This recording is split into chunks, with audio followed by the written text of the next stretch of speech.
最后一位，咱请洪桂芳老师，洪桂芳老师本身嘛是迄个儿子画的老师，哦，伊今仔日特别来给咱欣赏这首美人美玉带，请。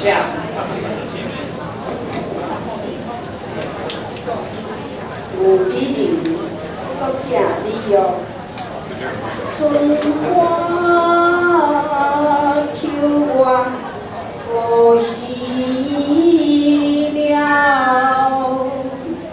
往事比多少？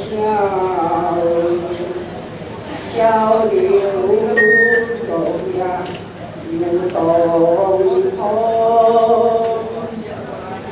个个出坎害羞，我命中雕栏玉砌应犹在，只是自然改。问君应有几多愁？假使一江